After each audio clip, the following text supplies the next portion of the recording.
Félix appelle Sabiso Moussala, appelle Sabiso Moussala. Moussala, en gros, aux Alagio Tangagité. Vous pensez que parce que l'IDPS est au pouvoir, on va vous prendre, on vous bombarde, quoi que ce soit. Cette formation se trouve au cœur de la politique même de Félix Tshisekedi. Et ce ministère-là doit être doté de moyens, non seulement de moyens sur le plan financier, mais de moyens également humains. L'évolution, ce n'est plus les diplômes. Qu'est-ce que tu es capable de faire? La formation professionnelle, donc art et métier, est son cheval de bataille. Merci de l'attention que vous nous accordez. Merci de l'attention que vous nous accordez pour ce numéro, ce nouveau numéro de Sur les vifs en rapport avec la formation professionnelle. Vous avez été nombreux à nous envoyer vos messages sur le numéro précédent que nous avons réalisé dans le même cadre de l'hôtel Vénus. Eh bien, nous avons donc profité de cela pour revenir sur le sujet, vu que c'est un sujet d'actualité, pour que nous puissions comprendre l'intérêt de la formation professionnelle, art et métier dans la philosophie du régime Félix Tshisekedi. Alors, avec moi sur ce plateau, à ma gauche, Yves Bouya de CNews. Bien sûr. Merci d'être là, Yves. C'est moi qui vous remercie. Et à ma droite, Gérard Elenga Pella, qu'on ne présente plus, journaliste politique, consultant communicationnel et communicateur institutionnel de la République. Il a insisté sur son titre. Merci d'être là. Merci beaucoup. Merci beaucoup, John Gomboa. Merci également à mon ami et frère que j'aime bien, Yves Bouya, ainsi qu'à tous les téléspectateurs. Voilà, donc c'est entre journalistes, analystes des questions d'actualité politique et économique que nous allons essayer de comprendre aujourd'hui. La formation professionnelle et développement, urgence et priorité. Alors, je voudrais d'emblée, Pierre Gérard, que nous essayons quand même de dégager les limites de cette formation professionnelle, parce que dans l'émission précédente, nous étions tous persuadés que cette formation se trouve au cœur de la politique même de Félix Tshisekedi. C'est l'un des piliers de sa politique, en ce sens qu'elle permet de former, d'outiller le Congolais. Et il y a beaucoup de jeunes Congolais qui ont déjà dépassé les caps de la prise en charge scolaire, mais qui, pour plusieurs raisons, notamment ceux qui ont milité dans les milices, ainsi de suite. Alors, nous avons compris cela, mais maintenant, il est quand même important que nous essayions un peu de délimiter le cadre d'exercice de la formation professionnelle art et métier. Je voudrais vous donner la parole pour que, à votre avis, vous puissiez nous donner ce que qui vous paraît comme étant les carrés dans lesquels ce domaine va exister. Bon, écoutez, merci beaucoup John Gombo pour la question. Vous l'avez si bien rappelé, ainsi pour dire la formation professionnelle aujourd'hui, pour ne pas peut-être ajouter art et métier, est au centre de cette vision politique, de cette vision philosophique du nouveau président de la République, Félix Antoine Tshisekedi Tshilombo, qui se résume en cette phrase, le peuple d'abord.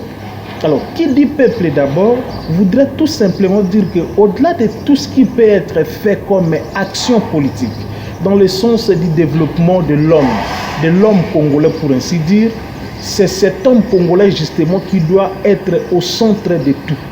On doit parler économie, homme congolais. On doit parler politique, homme congolais. On doit parler mine, homme congolais. On doit parler enseignement, homme congolais. Vous voyez un peu la liaison directe qu'il y a entre les deux.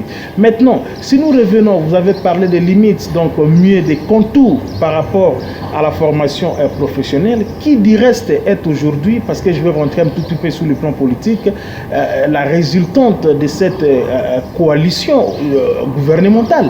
Parce qu'il faut se dire qu'autrefois, la subdivision institutionnelle professionnel au niveau de la répartition départementale au niveau du gouvernement était en sorte que nous avions un méga ministère qu'on appelait le ministère de l'Éducation. Et dans celui-ci se trouvaient les sous-secteurs tels que l'ESU, l'enseignement supérieur universitaire. Vous aviez par exemple la recherche scientifique, vous avez l'enseignement primaire, secondaire et professionnel, vous aviez l'enseignement technique. Et par la vision que nous avons présentement, les choses ont été faites dans ce sens que tout ce méga ministère a été compartimenté, c'est-à-dire a été subdivisé. Et cette fois-là, chacun des sous-secteurs qui relevait autrefois de ces méga ministères de l'éducation est devenu à part entière tout un ministère. Et je prends justement l'exemple de ces ministères de la formation professionnelle, arts et métiers, qui bien évidemment a des ministères voisins tels que j'étais en train de le dire là, EPST aujourd'hui, vous avez EPST, enseignement primaire, secondaire et technique. Secondaire et technique, oui. Vous avez l'ESU comme je le disais, recherche et scientifique, et vous avez la formation professionnelle, arts et métiers.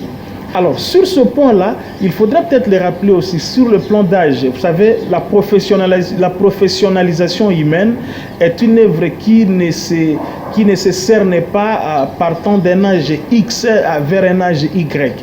Mais ce qui est vrai, c'est que lorsqu'on parle de la formation professionnelle, on voit avant tout la jeunesse. La jeunesse, pourquoi? Parce que c'est cette jeunesse qui est porteuse d'une certaine énergie.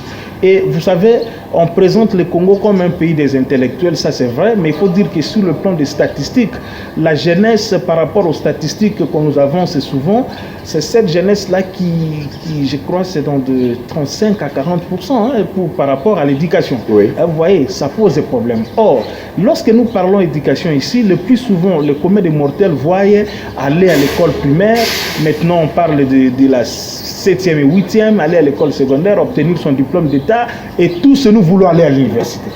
Alors que, à côté de la formation théorique, qui est justement la formation universitaire, nous devons avoir ceux-là qui doivent accompagner des réflexions que les scientifiques au niveau universitaire font en amont.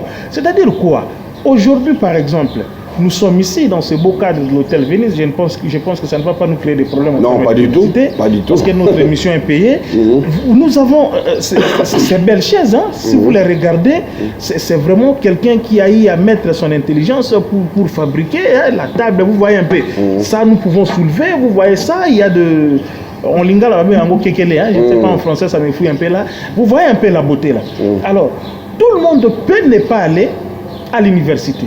Il y a la dimension instruction, mais il y a l'intelligence que nous naissons avec. Et qu'est-ce que nous pouvons faire dans la vision du président de la République, justement pour créer, John, cette classe moyenne? Parce que vous allez vous rappeler qu'il a rappelé la question lors du discours de la prestation de serment au Palais de la Nation le 24 janvier 2019, ouais. Du haut de la tribune des Nations Unies, il a rappelé la nécessité de cette formation professionnelle, et même en Belgique avec les entrepreneurs belges. Ouais. Il a repris un peu en passant aussi. Récemment à Bukavu, si vous avez bien suivi, il a fait une petite mention là, et nous qui suivons la question, nous avons compris que c'est vraiment quelque chose pour lequel le président voudrait que ça puisse réussir, justement parce que le gros lot aujourd'hui de la population congolaise se retrouve du côté de la jeunesse. Cette jeunesse, on a avancé les statistiques, la plupart ce sont ceux qui n'ont pas peut-être étudié comme nous, mais qui n'ont pas aussi des moyens d'étudier comme nous, mais qui tous ne peuvent pas aussi aller étudier comme nous.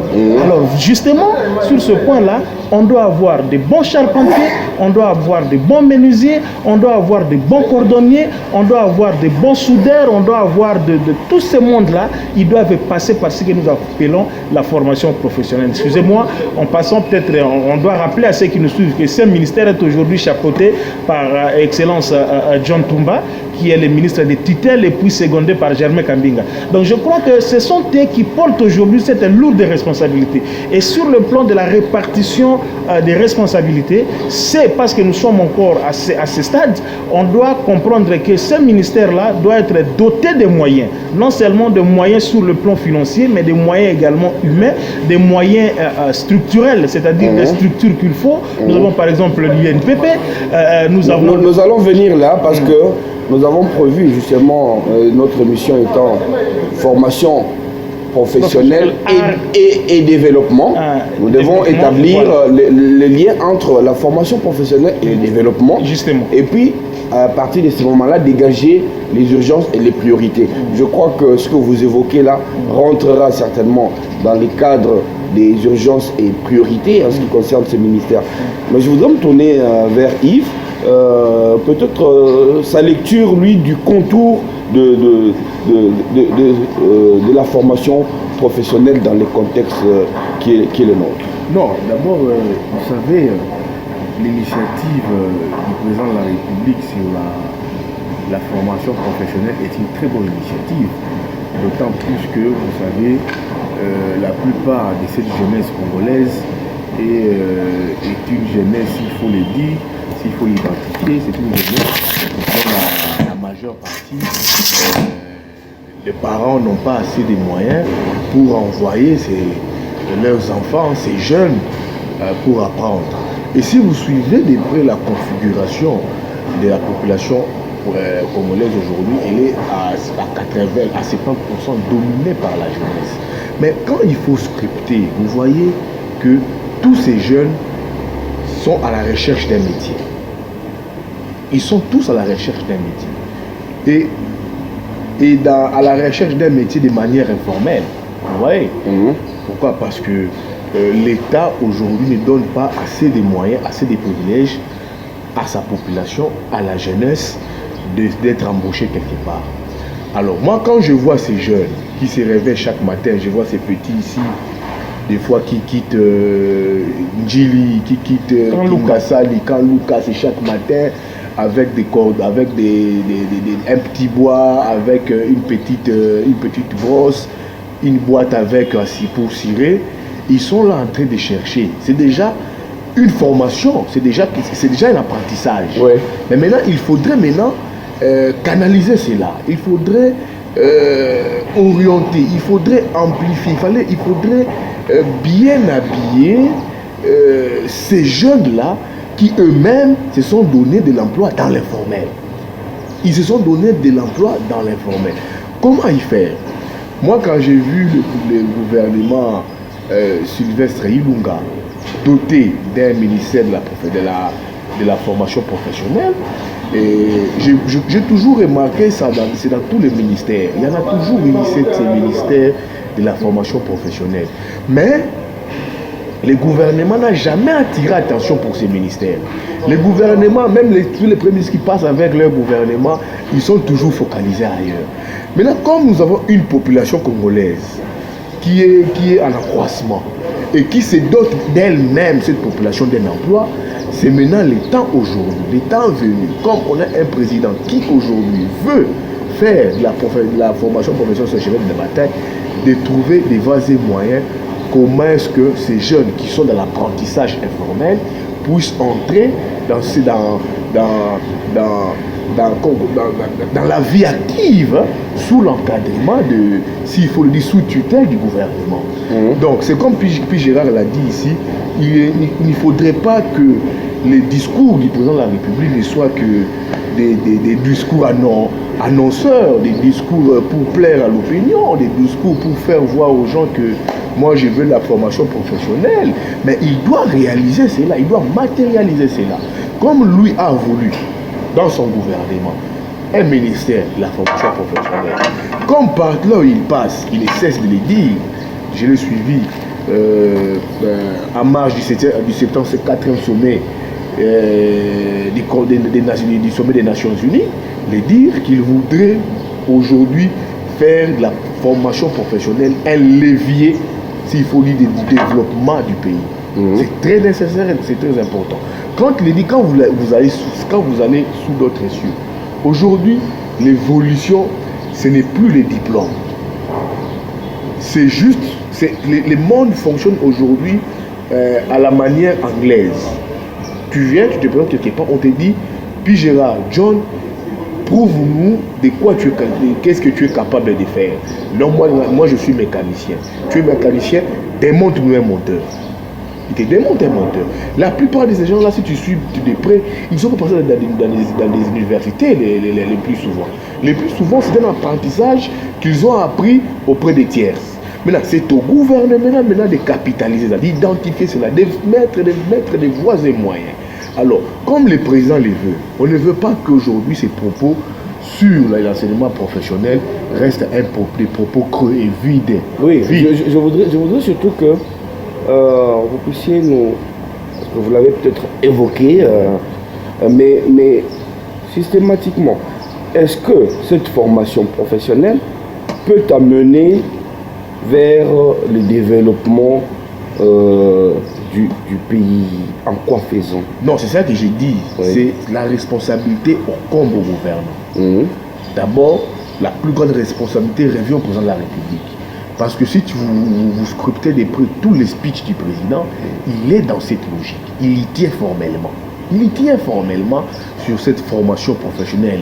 Et quand il y tient formellement, il recourt directement aux jeunes aujourd'hui qui sont abandonnés.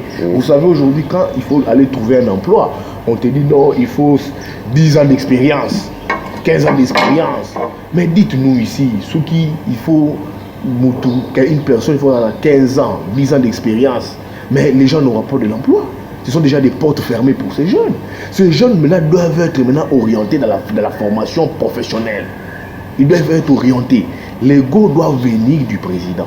C'est là où je dis, on peut quitter les plans philosophiques de la chose, mais on peut maintenant matérialiser cela. Comme lui veut de cette formation professionnelle, il y tient à l'épanouissement de la jeunesse, c'est à lui de matérialiser cela. J'ai vu les présidents octroyer, excusez-moi, cette formation professionnelle à quelqu'un qu'on dit des très calés à la matière. Il peut être calé à la matière, le ministre John Touma. Il peut être calé à la matière. Mais si les moyens n'y suivent pas, ce ministère va demeurer, restera une coquille vide. Oui. On n'en est pas encore là, à un moment. Plusieurs années là. Je voudrais que nous puissions vraiment établir un lien, parce que je pense que, comme tous les Congolais, nous souhaitons à ce que notre pays décolle. Et beaucoup d'entre nous ont mis une pièce pour parier que cette fois-ci va être la bonne. Alors, comment développer les pays sous le prisme formation professionnelle? Qu'est-ce que la formation professionnelle peut avoir comme impact sur les leviers du développement d'un pays comme le nôtre? Merci John Gombo. Bon, je suis très à l'aise lorsque nous parlons des questions qui sont liées justement au développement, parce que vous savez que moi-même étant journaliste de la RTNC, mais je suis affecté à la RTNC de développement. Et cette chaîne, cette deuxième chaîne nationale n'a été créée que pour ça, donc parler développement.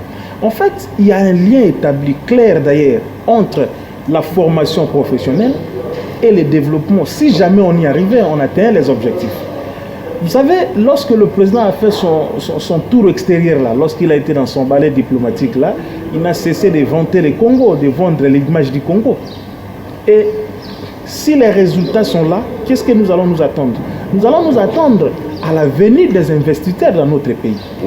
Et ceux qui vont venir ici, bien évidemment, dans le cadre peut-être d'installer des entreprises, des usines et tout ce que vous voulez, c'est vrai, ils auront besoin de licenciés en chimie, de licenciés en ceci, cela, comme la main-d'œuvre même. Justement, je suis en train d'en venir. Alors que ceux-là ne sont pas aussi très nombreux. Mais le travail proprement dit qui doit être fait, devra être fait par qui cette fois-là? Devra être fait par ceux-là qui sont qui ont reçu une certaine formation professionnelle, si vous voulez. Parce que la plupart des entreprises qui viennent investir, c'est soit dans le domaine des mines, c'est soit dans le domaine de fabrication de ceci ou de cela, mais on aura justement besoin de cette jeunesse-là qui a reçu une certaine formation professionnelle. Alors, une fois que cette jeunesse est utilisée, elle est épanouie. Et quand elle est épanouie, elle se sent responsable. Et quand elle se sent responsable, je pense que la suite qui vient, le développement étant vu ici dans son angle total et global, je pense que ce qui va s'en suivre immédiatement, c'est le fait que nous allons constater une certaine avancée dans notre pays. Donc, il y a effectivement un lien entre la formation professionnelle par rapport à ces jeunes-là, à cette catégorie de la jeunesse qui doit être utilisée pour cet effet et pour que nous puissions avancer dans le sens du développement de notre pays. Tout à fait. En fait, vous le dites pratiquement, généralement ce qui devient difficile pour nos sociétés, parce que vous avez l'élite et puis vous avez la population, mais vous n'avez pas généralement la classe moyenne qui œuvre pour le développement à la base d'une nation. Et cette formation permet de créer une classe moyenne. Justement, je l'avais dit tantôt dans la première intervention, quand vous m'avez à me poser la question, je disais que le problème chez nous, c'est ce fossé-là qui existe entre une certaine classe, une certaine bourgeoisie et la base. Ici, il n'existe pas une classe intermédiaire dans notre pays, alors que partout ailleurs, vous, je pense que nous tous ici, on essaie de faire un saut à l'extérieur du pays. Prenons l'exemple seulement de la Chine. La Chine aujourd'hui, si la Chine est développée aujourd'hui, c'est vrai, c'est parce qu'elle a accès à tous ses efforts autour de l'éducation. Mais cette éducation, elle s'est plus focalisée justement sur la formation professionnelle. Yves était en train de le dire ici, aujourd'hui le monde évolue au rythme de l'anglophonie. On ne vous dit pas que vous avez fait la philosophie, vous avez fait ça, on vous dit, messieurs, venez ici, nous sommes telle entreprise. Nous avons besoin soit d'un informaticien. Vous êtes capable, prouvez-nous de quoi vous êtes capable par rapport à ça.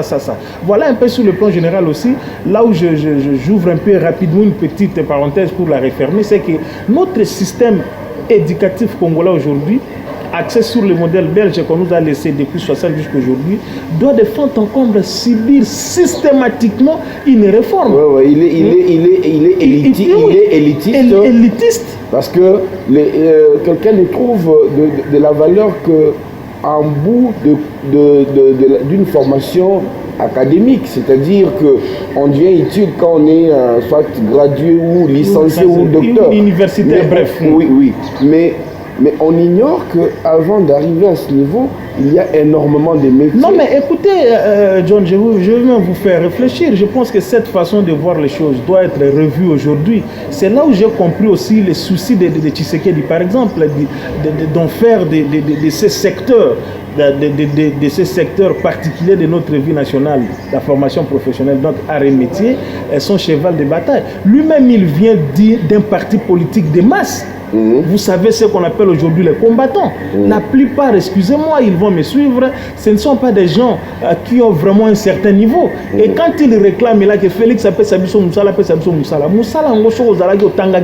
vous pensez que parce que l'IDPS est au pouvoir, on va vous prendre, on vous bombarde, quoi que ce soit. Alors, pour le président avait très bien vu de loin, le UDPS étant parti des masses, au-delà de l'UDPS, la jeunesse congolaise d'une manière générale a voulu cette fois-là faire de cette formation professionnelle son cheval de bataille pour justement essayer de créer un certain équilibre entre cette classe bourgeoise, le vide qui est ici et la base qui n'est presque rien. La base qui n'est presque rien, parce qu'aujourd'hui, il faut le retenir aussi, donc, que la formation professionnelle ne concerne pas que cette certaine catégorie que nous parlons. Même nous là, vous pouvez vous dire qu'à côté de tout ce que nous avons comme nos diplômes universitaires, nous avons un mécanicien, puis Gérard, journaliste de son niveau, tout ça, mais ça carre bien. Et je peux créer mon garage, j'essaie d'engager certains jeunes et tout ça, pour lesquels nous pouvons travailler. Aujourd'hui, je suis allé une fois à Kingabwa.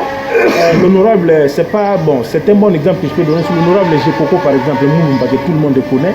C'est un bon mécanicien à un niveau que vous n'avez pas idée. Mais il est député.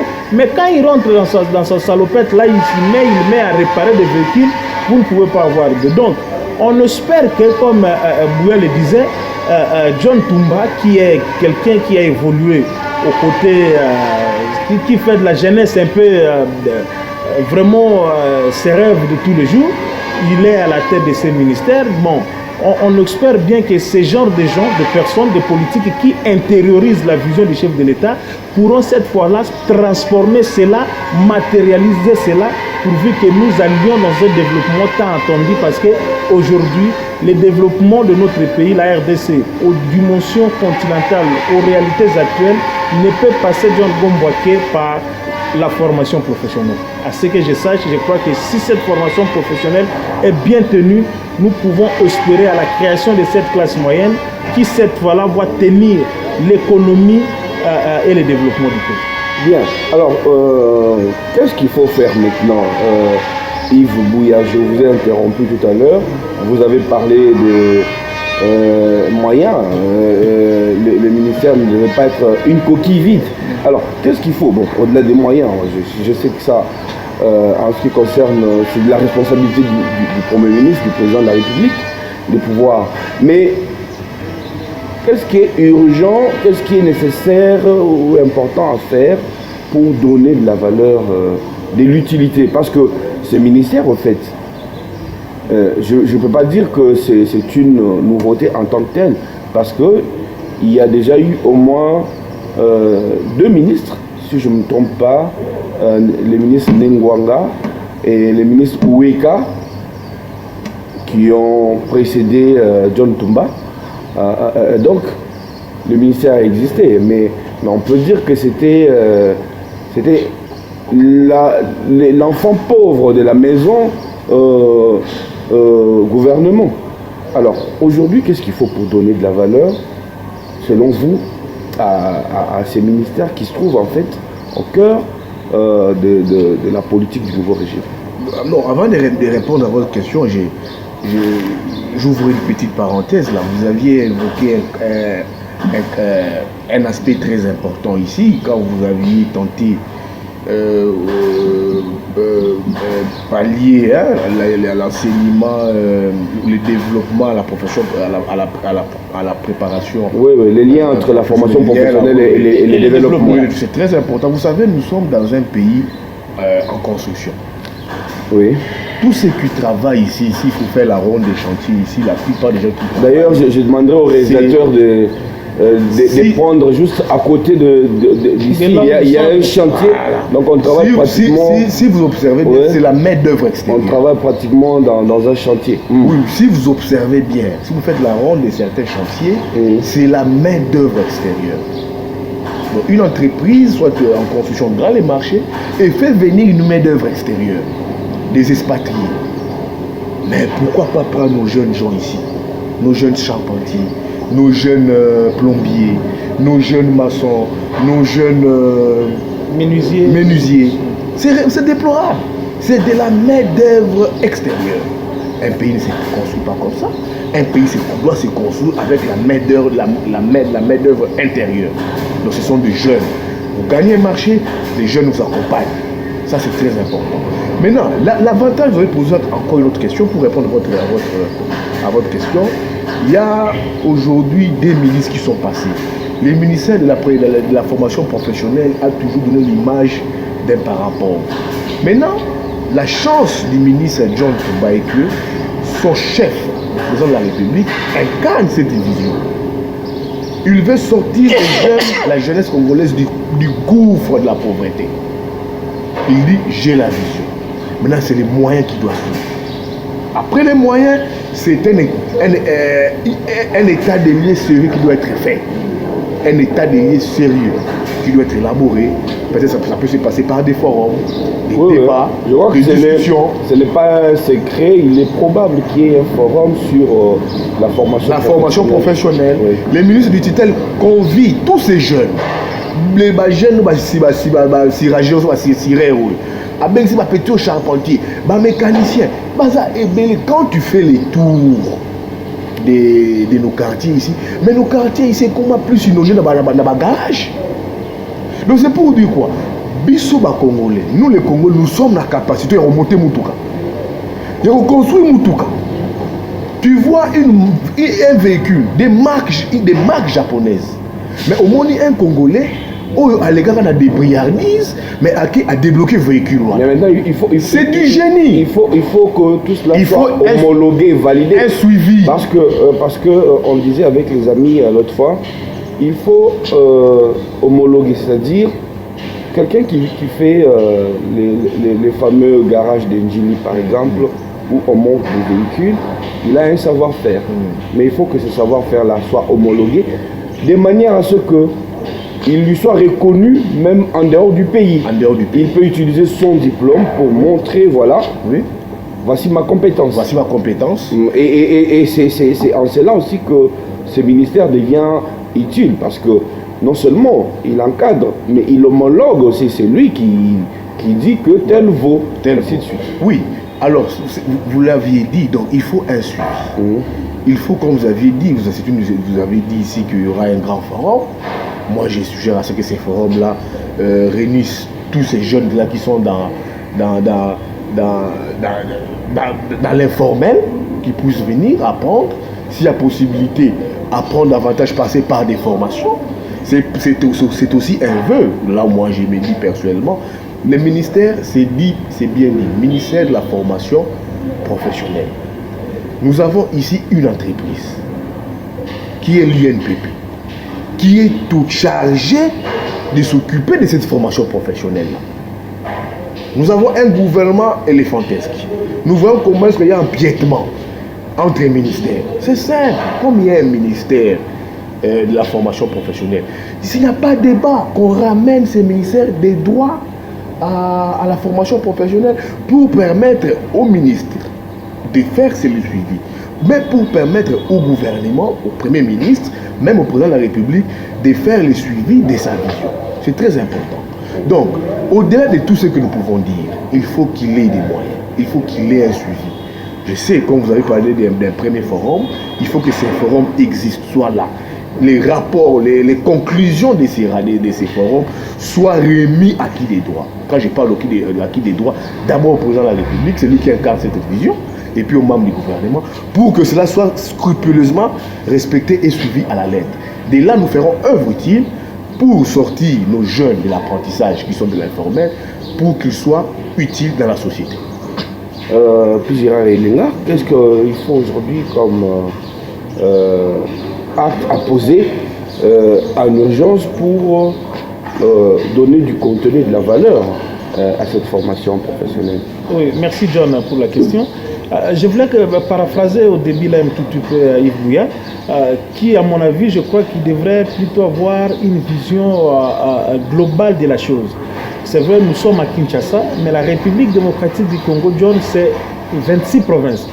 Et le ministère ou le ministre Ntumba John a cette autorité particulière sur ce secteur de la vie nationale qui concerne les 26 problèmes qui composent la République démocratique du Congo. Donc, en urgence, moi j'estime que vous avez fait bien de rappeler que ce ministère, depuis qu'il est devenu un ministère à part entière, il y a quand même deux ministres qui sont passés, Ningbangba et puis le récent qui était là, Weka. Vous avez vu même sur le plan de la compétence, il a failli même qu'à un moment donné, le premier ministre sortant, M. Tchibala, puisse essayer un peu d'intervenir parce que chacun voulait en faire son interprétation par rapport aux compétences et aux attributions. C'est clair, le ministère s'appelle Formation professionnelle, arts et métiers. Ici, nous sommes au niveau de la formation. Et quelqu'un me dirait même que non, pourquoi il y a art, mais il y a aussi un ministère qui s'appellerait le ministère de la culture et des arts. Non, le ministère de la culture et des arts, c'est au niveau de la gestion. Au niveau de la gestion des artistes qui, en amont, doivent recevoir une certaine formation. Et c'est à ce titre-là que le ministère de la formation arts et métiers est maintenant là pour s'en occuper. Et donc, aujourd'hui, je pense qu'il est plus que temps, comme ce programme est en train d'être élaboré. Là, c'est un problème d'intelligence. Hein. La répartition des attributions, c'est un problème d'intelligence. Ce n'est pas un problème de sentiment. Moi, ministre tel, Néné Koulou, soit tel ou qui, je ne sais pas, INPP doit m'appartenir, SONAS. Non, non, non, non. Il y a des experts du gouvernement qui sont intelligents, des universitaires, des licenciés, des professeurs d'université, des experts de la présidence de la primature qui travaillent là-dessus parce que les textes ne sont pas statiques. les textes qui dirigent une société, John Gomboa, sont dynamiques. Et à cet effet, il faut rappeler que les textes, par exemple, qui régissaient le ministère de l'Emploi, Travail et Prévoyance sociale, aujourd'hui, par exemple, avec les textes qui régissaient le méga ministère de l'Éducation, ne sont pas les mêmes à la réalité que nous avons parce que ces ministères ont été scindés, ces ministères ont été spécialisés. Et je pense qu'à mon avis, vous avez par exemple l'INPP, parce que vous étiez en train de le dire, qui, ce n'est pas une entreprise, je sais un peu de rectifier un peu, c'est un établissement public, Institut national de préparation professionnelle, qui des droits, comme Bouya le disait, doit revenir au ministère de la formation professionnelle, arts et métiers. Une autre urgence, c'est l'état des lieux sous forme d'un forum national.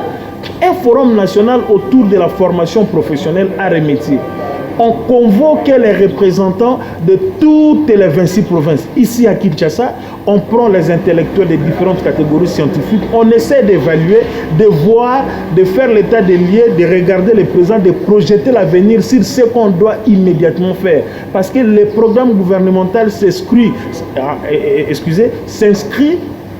sur la durée d'un mandat et sous vision politique de celui qui a été élu, le président de la République. Donc. Ouais, et on va avoir des conclusions, on va avoir des recommandations, on va avoir tout ce qui va ressortir comme recommandation lors de ces forums-là, qu'on va présenter cette fois-là au visionnaire qui est le président de la République, au chef du gouvernement et au ministre de tutelle lui-même pour exécution. C'est pourquoi j'étais en train de dire que comme le budget est encore en élaboration, voilà des secteurs où on doit affecter suffisamment un peu d'argent pour qu'on sente quand même que ce mandat a été producteur de quelque chose par rapport à la vision chère au président de la République qui se résume par cette phrase « le peuple d'abord ». Donc l'urgence passe par l'organisation de ces forums-là et en moyen terme, la multiplication et la création de beaucoup d'autres centres, à l'instar du centre Mahamobutu par exemple, un centre qui a beaucoup formé. Il y a d'autres au niveau de province, mais qu'on puisse encore créer d'autres partenariats, amener des investisseurs pour qu'on puisse créer beaucoup d'autres centres professionnels afin que tous ces jeunes ici qui vont au Palais de la Nation, à la Cité de l'Union africaine, ici à la primature, dire que nous sommes venus chercher de l'emploi, tout ça, dès qu'ils seront formés, ils vont être bien utilisés et la classe moyenne qui sera ainsi créée, c'est par là que passera le développement de notre pays. Merci beaucoup à Pijira Relinga. En fait, on comprend que il est grand temps de pouvoir s'impliquer dans les métiers, la formation aux métiers et leur homologation, qui est une chose importante. Moi, je ne sais pas, j'ai toujours aussi à l'esprit, peut-être parce que dernièrement, je suis allé voir des zones, dans des zones de conflit à l'est du pays, où vous trouvez des jeunes en rupture scolaire. Ils ont déjà 19 ans passés, ils ont déjà 20 ans passés, pour 1000 raisons. Vous avez ceux qui ont été victimes, mais vous avez aussi ceux qui ont été, on va dire, bourreaux, parce qu'ils ont été miliciens et tout ça. Ils ont passé l'âge maintenant et de rentrer à l'école scolaire et même aux humanités. Ceux-là, ils représentent quand même, actuellement, je crois que dans l'Ituri, il y a le FRPI qui est en train de démobiliser ces jeunes-là. Mais alors, ces jeunes-là, les jeunes à l'époque sous les armes, il va falloir aussi qu'on s'occupe d'eux. Et à mon sens, il n'y a pas autre chose, parce qu'on ne va pas les mettre ni à l'université, ni aux humanités. Mais là, ils doivent aller absolument dans... Justement, donc on parle de la démobilisation et de la réinsertion sociale. Exactement. Cette réinsertion sociale passe bien évidemment par la formation professionnelle. Vous savez, ils ont eu aussi une certaine formation professionnelle, entre guillemets, mais une formation professionnelle, il y a Mabé, parce qu'ils arrivent à miliciens. Alors, ils doivent maintenant être socialement réintégrés. Et pour qu'ils soient réintégrés, ils doivent passer par des centres reconnus par l'État congolais, où l'État congolais lui-même est du reste tuteur ou tutelle, si vous voulez. Alors, vous avez soulevé aussi quelque chose d'important, le problème de l'homologation. Parce que, justement, au niveau de la formation professionnelle, c'est le ministère qui est l'organisateur des enseignements. les enseignements qui vont être donnés dans ces centres-là, les diplômes, les brevets, tout autre document important attestant que vous avez suivi telle formation, va passer par les ministères. Alors, ici, Bouya le disait, c'est très important. Vraiment, au Congo, c'est du génie. Les Congolais sont très intelligents. Sont très intelligents. Vous avez vu l'invention de ces robots roulage, par exemple. Vous avez beaucoup d'autres choses qui ont été faites à ce niveau-là. Mais maintenant, il faudra que ça soit homologué. Là aussi, c'est le travail de l'État, c'est le travail du ministère, de Tumba, et tout ça, ainsi de suite, pour comprendre que lorsque vous avez ces papiers ici au Congo, vous sortez à l'extérieur, on va vous considérer, on va vous donner de la valeur, et vous pouvez travailler aussi dans des centres similaires ailleurs là où vous avez. Donc, le ministère, j'ai cité en disant que c'est important. Aujourd'hui, beaucoup de jeunes, parce que nous sommes à Kin, je suis ici, les jeunes que nous voyons par-ci par-là, ces jeunes que nous aimons bien, qui sont même lecteurs et belés à politiciens de Bazar. Comme les jeunes qui vont capitaliser, les jeunes qui vont comme étude, je pense que les jeunes Bozolanda, gouvernement Zolanda, institution Zolanda, vision président Angwana, il faudrait un centre à la créer. Nous sommes les canaux par formation professionnelle.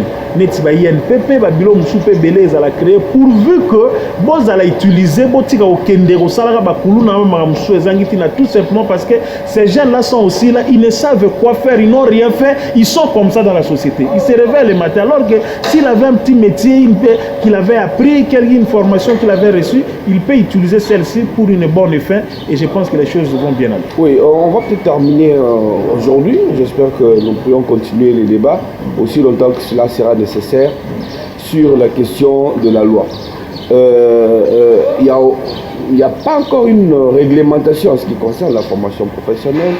Qu'est-ce qu'il faut faire dans ce cas-là? C'est référer à la précédente qui n'est pas très claire, avoir une autre loi, ou bien, comme disent les gens du droit, les actes posés doivent inspirer la loi. Comme on dit, les faits précèdent les droits. Donc je reviens vers vous et puis on va terminer avec Yves Bouya. Oui, vous avez énoncé un principe si clair, sacro-saint même à la limite, un principe capital en droit.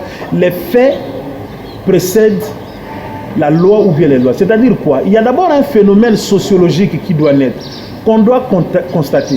Et justement, les juristes, si vous voulez, les législateurs, cette fois-là, parce que nous sommes au niveau des institutions de l'État, doivent suivre les mouvements ou les rythmes imprimés par ces faits sociologiques ou sociaux. Et on va créer une loi qu'on va cette fois-là adapter par rapport à ces faits-là. Je pense que je suis clair. Et au-delà du fait que je l'ai dit, les textes ne sont pas statiques. Nous avons aujourd'hui une constitution qui ne nous a pas régi il y a 20 ans, il y a 30 ans, il y a 15 ans, il y a peut-être 25 ans ou 30 ans. Mais cette constitution peut aussi mouvoir. On l'a revue partiellement, qu'on a appelé révision partielle, par rapport aux 8 articles que vous connaissez. Nous avions par exemple les 2 tours de l'élection présidentielle. Aujourd'hui, nous avons le président élu à la majorité simple dans un seul tour. Donc les textes d'aujourd'hui ne conviennent pas. En fait, les textes d'hier ne conviennent pas ou ne concordent pas par rapport à la réalité d'aujourd'hui. Et c'est là le travail et pas d'aller dormir à l'Assemblée nationale qui sont contre manger et chercher un restaurant pour aller prendre quoi, je ne sais pas. C'est justement un travail de réflexion. On doit avoir de nouveaux textes, on doit avoir une nouvelle réglementation. Je pense que le travail doit être fait à double niveau. Que ce soit au niveau du ministère, nous sommes là, on peut déjà nous le faisons apporter notre petite expertise parce que nous communiquons pour la République. Donc nous parlons pour la République. Nous pensons qu'au niveau du ministère, on peut avoir l'initiative. Si elle vient du gouvernement, cette fois-là, on parle du projet de loi. On peut aussi penser du côté des experts du ministère, mais également du côté du Parlement. C'est là qui se retrouve, je crois, au niveau de la commission socio-culturelle. Socio-culturelle peuvent déjà penser à réglementer toutes ces choses-là pour que ça aille bien. Mais le plus immédiat pour l'instant, c'est qu'au niveau de l'ordonnance qui sera prise par le chef de l'État, enfin signée par le chef de l'État, les répartitions en termes de compétences doivent être clairement établies. qu'il n'y ait pas de confusion, que l'autre puisse empiéter, comme on le dit, sur la plate-bande de l'autre pour qu'on évite un peu ces petites choses qui peuvent y avoir entre les membres du gouvernement. Si déjà à ce niveau-là, les choses sont bien établies, sont bien réglementées, je crois que ça va bien aller. Yves Bouya? Non, je pense que comme il y a la vision, il y a déjà une vision, il y a le président de la République qui a donné cette vision de lui sur la formation professionnelle. Comme nous avions dit ici, les faits précèdent les lois. Ils doivent comprendre maintenant que le contexte actuel, c'est de mettre, de ramener toute cette jeunesse qui œuvre dans l'informel à œuvrer dans un contexte légal. Comme dans un contexte légal. Donc il faut des lois qui doivent aussi accompagner cette vision. Parce que je l'ai dit ici, nous avons dit à l'entame de l'émission, que nous les jeunes, les Arabes sont des jeunes quand tous à la victime, il y a un empiètement belé. Aux autres que Luka Moussala, 15 ans d'expérience, 20 ans d'expérience. Aux yeux en Wapi. D'où il faut recourir à job Moussoussou, Moussala Moussoussou. C'est qu'ils allaient formation professionnelle, menuiserie et tout comme ça. Comme vision, la vision du président de la République est là, c'est au président de la République à matérialiser encore. C'est à lui de matérialiser cela. Il doit accompagner les ministères, à lui donner tous les moyens pour que vision et se matérialiser et que propos, il y a ma promesse à président et qu'on a promesse moi à chercher les bonnes intentions. Parce que le peuple né est au Lobelaye en 2023. Ce sont les jeunes, le peuple est jeune, Maloubanine, président, slogan Nayoana, le peuple d'abord, Tomoni à côté. Tomoni président, aïe ma gratuité enseignement. Bien que bunda na yango ah bunda pour la formation professionnelle ba jeune et ça va résoudre un grand problème na Katiamboka. Donc net vision ezali comme Aza président de la République garant des bons fonctionnements des institutions du pays, c'est à lui de faire suivre pour que la formation professionnelle et ça a quelque chose de concret et non slogan tout message on aura toujours tout slogan et puis en fin de compte et le moment ils n'atteignent rien. Voilà, merci beaucoup Yves Bouya, merci puis Gérard Elenga. Merci John. Merci aussi à vous chers téléspectateurs, l'attention que vous nous avez accordée. Nous pensons bien que ce n'est pas la dernière fois. Nous reviendrons sur ce sujet autant que nécessaire, avant évidemment d'aborder d'autres questions d'actualité nationale. Et à très bientôt. Merci beaucoup.